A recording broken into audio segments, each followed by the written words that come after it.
Well, I would be lying if I'll say that I was very confident throughout the process. No, I was not. I had my own reservations about my background. I was from a tier 3 engineering college. So I was very scared about my profile. But, when I started this journey and when I interacted with a lot of seniors, especially Shrikant sir, I realized it's not just about your background, it's about how confidently you portray.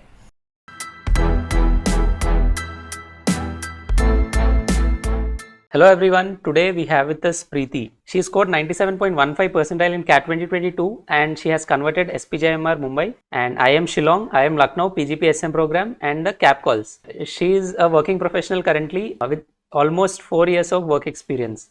Coming to her educational background, she pursued Btech from CTAE College, Rajasthan. Today she is with us to share her CAT preparation journey and also how she converted SPJIMR interview and also the IIM interviews. So hi Preety, welcome to Crack Interview series and a very big congratulations on converting SPJ and also IIMs. Thank you so much. I'm so glad to have you and thank you for having me here. So first let's start with your CAT preparations. What was your preparation strategy? So how many months did you spend on syllabus and then when did you start taking mocks and yeah. So this was actually my second attempt where I dedicatedly prepared for CAT. Last year I gave my CAT. Both of time I was working. So last time I secured 90.4 percentile and I realized that there were some flaws in my strategy. So I worked on them early of this 2022 year and I realized that my curriculum which I was studying was not complete. So first of all, I realized that I have to have some coursework that actually completes the entire coursework. So I reached out to some websites online and compared them. To be honest, Krakow was one of the find which I found during the process. Krakow had all the crux of what every other platform was giving. So it was very holistic. Secondly, when I was preparing for my CAT journey, I realized that, especially as a working professional, you might not get so much time to spend on the studies. So you need to have a very holistic curriculum to actually prepare from. And that is actually I was looking forward for. So I actually studied from Krakow, went through it, and I was not actually going apart from it. Especially if I consider about the sectional preparation for VARC, I was not a person who was a regular newspaper reader, nor I was a person who was reading Aeon essays on a very daily basis. But the very important learning from my last year preparation was, if I take apart, SAT and IFT exam, CAT is almost everything about your understanding. It does not require you to know a lot of vocabulary words, but it really tests you on your understanding. So I used to prepare for my mocks and sectional exams. And I used to ensure that whatever I'm reading, I'm able to learn that. It may take me the first go or 2 or 3 times, but I had a very limited syllabus through which I was preparing. I never diversified my learning material. If I go for quant, I come from an engineering background. I'm a CSE engineer. So it's always been said that engineers are very fond of maths or they are very good at it. But that is actually not true in the case of CAT. The reason being is that CAT is a very different exam. It tests you on the basis of your strategy. It's a very speed-based exam. You might be good at solving lots of equations or derivations, but that is actually not is being tested in CAT exam. So you need to know those small details, small tricks to actually complete the question, which can take you around like 5 minutes to reduce the time to 2 or 3 minutes. And that's where actually our systemized curriculum actually works and plays a role. So that is very important when you come for the quant section. You really need to know those tricks. Regarding the DILR, I never actually followed a very strict strategy, but I used to give mocks very diligently on the last day. But I used to attempt all the DILR questions every time. So in the mock, I'll try my level best to crack those DILR questions. But whenever I am actually analyzing my paper, I used to solve all the DILR questions again. So that was my learning strategy for DILR, nothing more than that. All right. Yeah. Now, speaking of the DLR section, you said you have scored like you haven't performed so well in the previous attempt. So what changes did you make in your preparation that you were able to achieve a good percentile this time? So TLR is a very strategic section rather than what everyone says it's out of the blue exam. But it's a very strategic section. So what happens is there are two keys to ace this section. First is to find those sets. Because if you are given 4 sets, always there are going to be 1 or 2 sets that are doable. Even if someone who is not preparing for CAT, he'll be able to do that. So you have to find those sets. If you're able to find those sets in your exam, it's like you have aced the section, and if you miss those sets, that means you have actually ruined your section. So the first strategy which you have to follow during your preparation is to find those sets.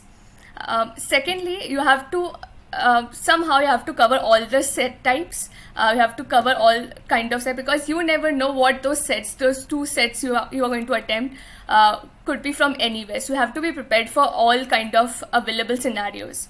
So try to cover as many topics as you can during your preparation time. Along with that, try to practice on how to make the selection. CAT is all about how you select those questions.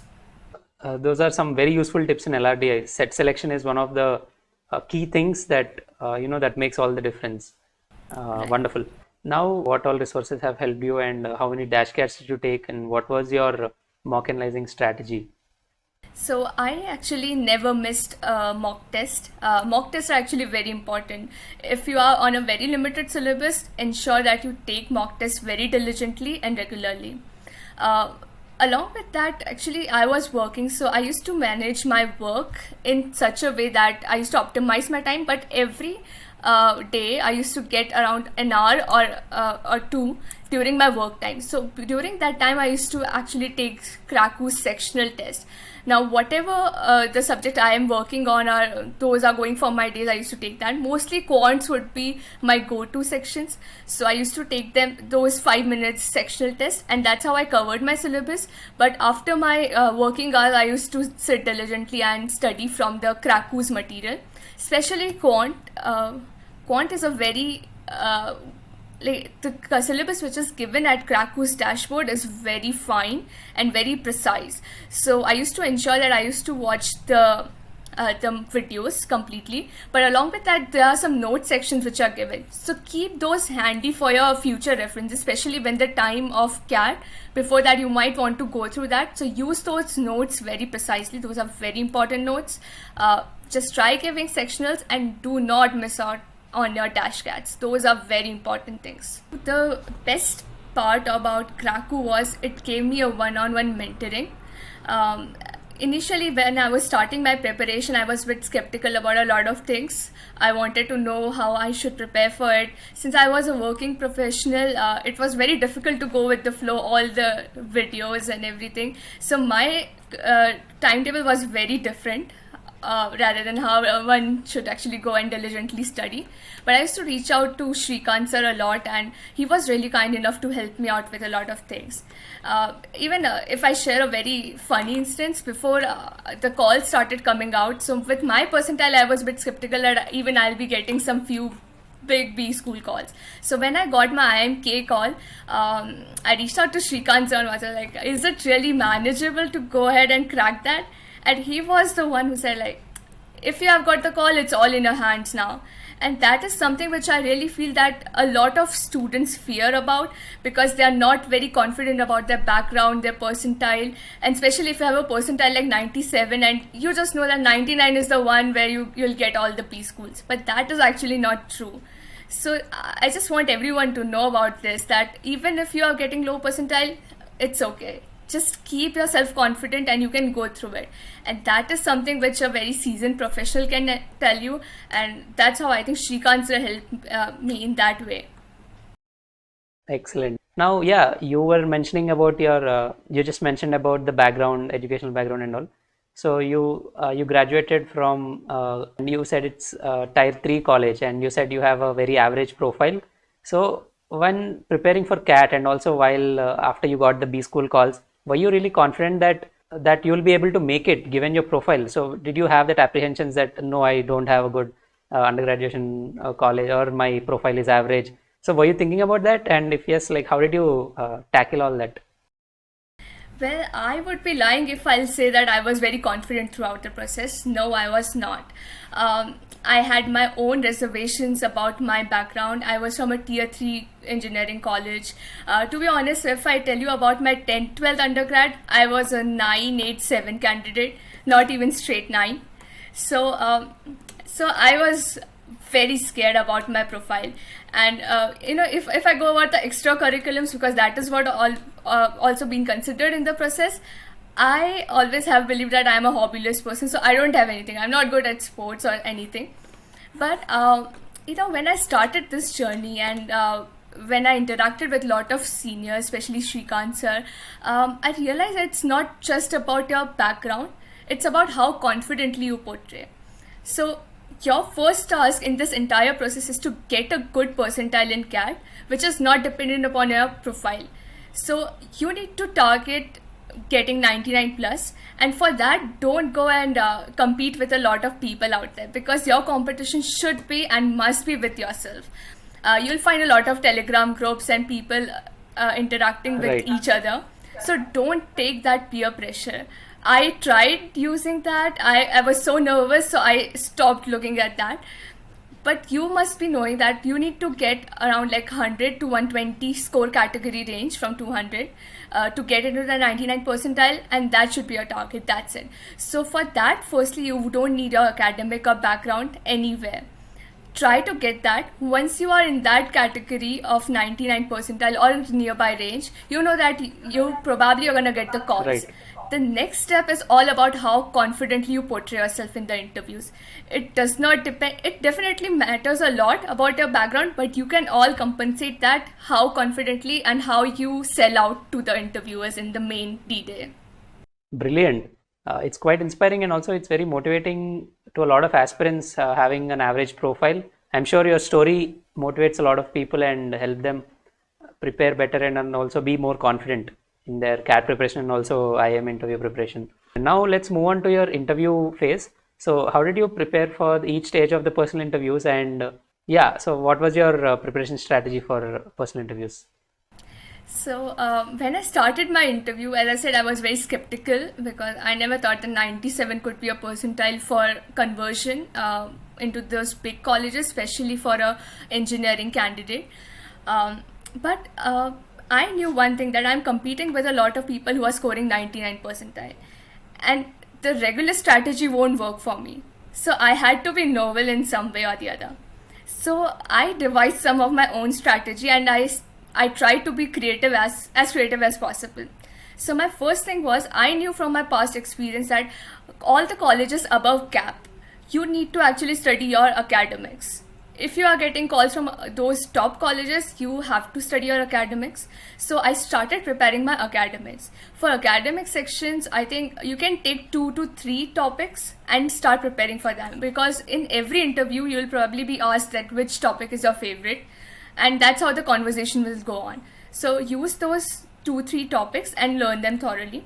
Secondly, you probably need to go with the current affairs. So as I said, I was not a very regular newspaper reader, but I used to ensure that whatever the new highlights of the day was going on, I used to read that. But just before every interview for 2-3 days, I used to read all the newspapers all together.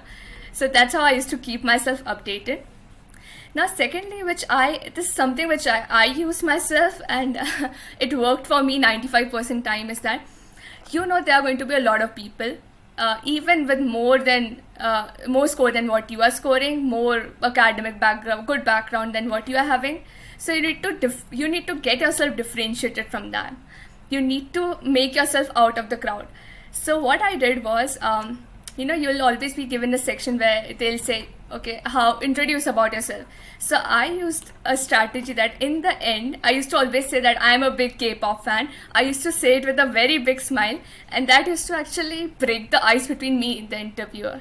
So I'm a Korean pop music fan, and I used to always say that at the end of my introduction message, and that too with a big smile. So that used to always break an ice between me and the interviewer, and that actually used to make the interview move in a more positive direction, until unless that you have a very the interview is all prepared to give you a stress interview, which happened with me in one case, this works. So you have to devise your own strategy. Don't go with the previous trend. You need to make yourself stand out. Like that's an extremely useful tip in the personal interviews particularly.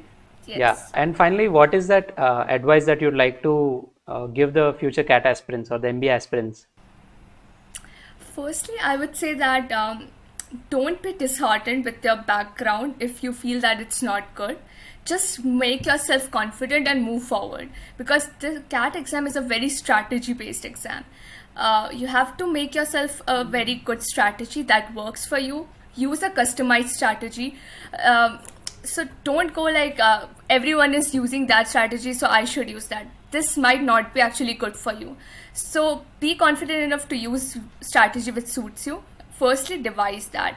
Secondly, be very consistent. Even if you're working, even if you're not, just ensure that every day you get those 2 hours of your study time, and always go ahead with your mocks. Never miss them.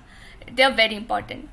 Thirdly, for the mocks, I would say that if you're scoring less in your mocks, don't be disheartened, because if you think about it in a very mathematical way, this percentile which you get in your mocks is among like 5,000 or 10,000 students. So that's why you might be getting 80 percentile or 70 percentile.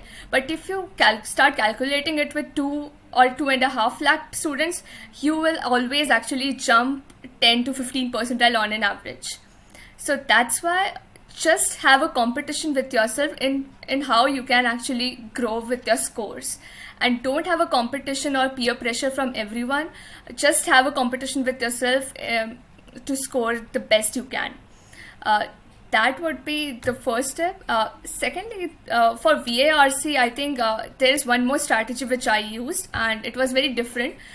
Usually people would say me that whenever you're reading with the VARC paragraphs, you can make some annotations along with the paragraph so that you can connect the dot, and it never worked for me. It used to take me a lot of time to use and make those annotations. So I used to create a role play in my mind. Just a very simple example, like just imagine yourself to be a teacher, and as you start reading, just say that in your mind, keep like you're a teacher and you're explaining it to someone else. So what happens is like your concentration actually increases in that way, and there's a very scientific method of teaching and learning this, so you can use that and create some mental notes for that if you find that difficult. So I think this is probably it. Don't be afraid. Even if you're in stress situation, just be yourself, be very honest. I remember in my SPJIMR interview, when it was a group discussion, I was sitting in a panel where 5 other students were there, and just behind me, one girl said that she was a professional scuba diver, and I was being asked like, what is my hobby? And I simply, in my mind, I thought, oh my God, I don't know what I should say. I am a very hobbyless person. And I confidently said that I really like to cycle a lot on weekends and I cook. And I was able to have a direct convert from it. So be very confident, be very honest. Interviewers will look at your honesty, what you're portraying, and it's okay to be honest. Excellent. Thank you so much, Preety. That was quite inspiring, and I'm sure it motivates a lot of students. Thanks a lot, and all the very best for your MBA journey. Thank you, and all the best to the future aspirants.